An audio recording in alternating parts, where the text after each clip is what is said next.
तो दोस्तों, जिस तरीके से इंडिया और नेपाल के रिश्तों के बीच में एक बार फिर से खटास बढ़नी शुरू हो गई है, उससे कहीं न कहीं इस कोरोना वायरस के दौर दौर में भी परेशानी सामने आ रही है। और ये परेशानी खड़ा करने वाला कोई और नहीं बल्कि एकमात्र चाइना ही है।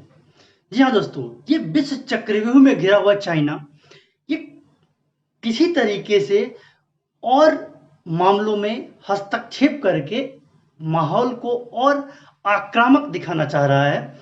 और उसकी मंशा ये है कि कहीं न कहीं अपने आक्रामक रुख से पूरे विश्व समुदाय को, कि हर एक देश को, उसको बैकफुट पे लाया जाए, उसको पुश किया जाए बैकवर्ड, कि वो कोरोना की बीमारी के रहस्य और जो कोरोना का पाप चाइना ने किया है पूरे विश्व समुदाय के ऊपर, उससे ध्यान भटका रहे और वो अपनी कारगुजारियों में सफल तरीके से काम कर ले। जी हाँ दोस्तों, ये एक रिसेंट मामला डेवलपमेंट का है सिर्फ, लेकिन इंडो नेपाल जो बॉर्डर डिस्प्यूट है वो काफी पुराना है। ये लगभग 1962 के आसपास है, जब इंडो और China war just wind up ही हुआ था, उसके बाद का ये मामला है। ये मामला है बॉर्डरिंग इलाका लिम्पिया धुरा, काला पानी एंड लिपू लेक।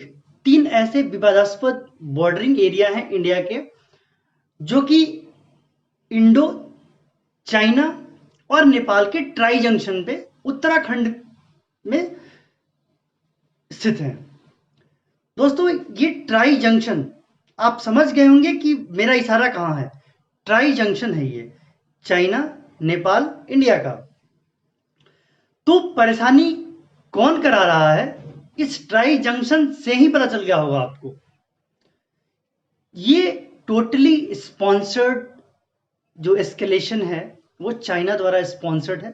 इसमें चाइनीज कम्युनिस्ट पार्टी से लेकर चाइना के बहुत सारे एनजीओज इन्वॉल्व हो रहे हैं।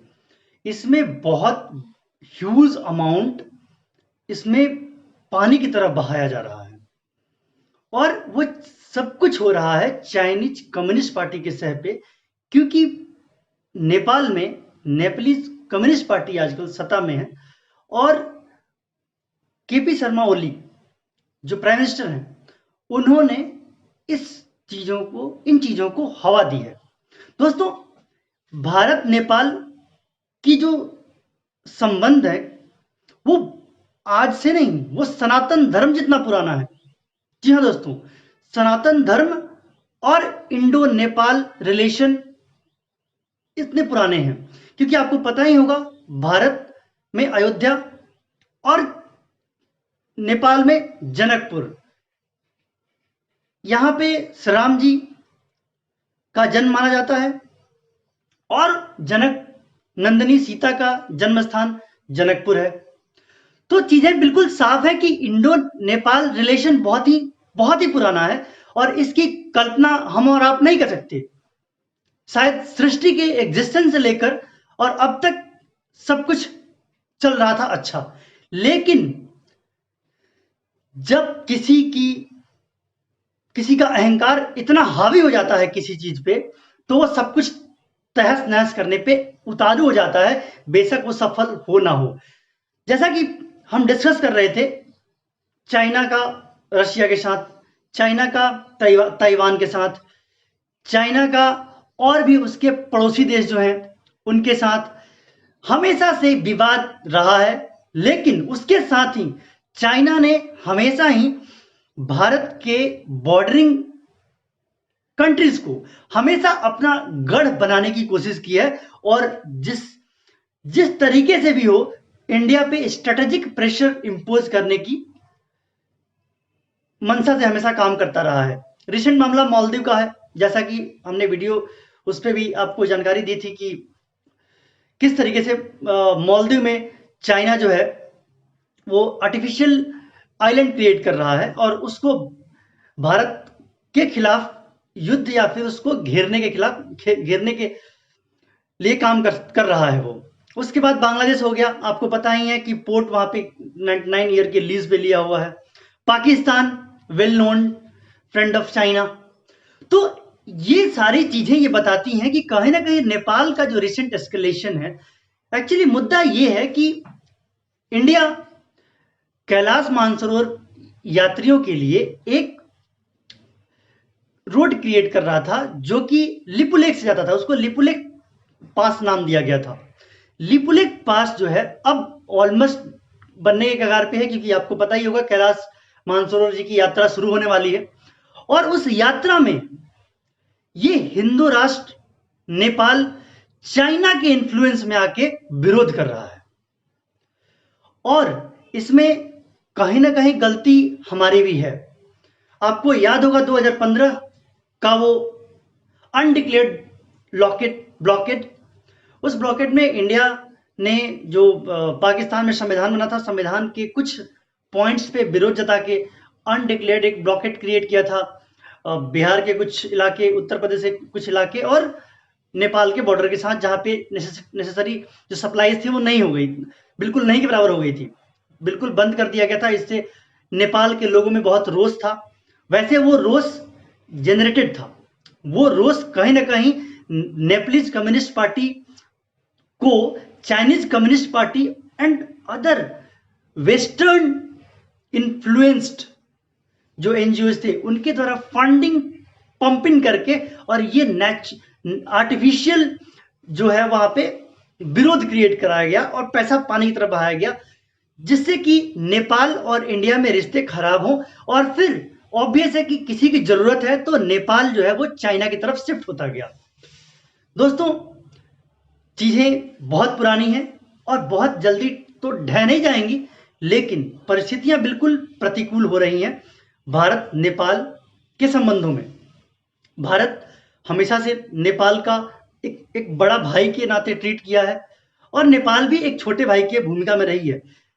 हमारा अतीत बताता है कि नेपाल के हर एक अंदरूनी मामलों में भी भारत के नेताओं की अच्छी खासी दखल, और वो भी बाइज्जत, एक अच्छे रेस्पेक्ट के साथ, और वहां के एक संकट मोचक की भूमिका में हमेशा से रही है। हम आशा करेंगे कि चीजें जितनी तेजी से बदल रही हैं वो रुके, और रुकने के साथ साथ उसमें बेहतरी आए, क्योंकि जिस तरीके से इन्फ्लुएंस में आके ये चीजें की जा रही हैं वो ठीक नहीं है। और इस स्थिति में भारतीय जो हमारी मिनिस्ट्रीज हैं उनको एक कोलैबोरेटिव वे में काम करना चाहिए, जिससे कि स्थितियों में सुधार आए।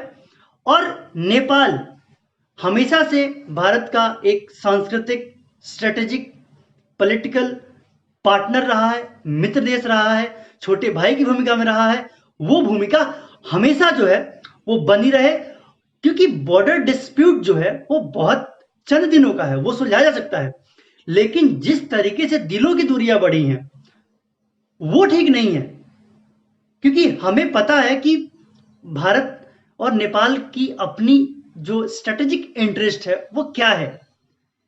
जैसा कि हमने देखा है कि चाइना कभी भी किसी को सगा नहीं मानता, वो सबको ठगता है, चाहे उसका सबसे प्यारा पाकिस्तान ही क्यों ना हो। रसिया ने भी दोस्ती करने की कोशिश की, बाद में रसिया को भी उसने किस तरीके से चूना लगाया ये बात जग जाहिर हो चुकी है।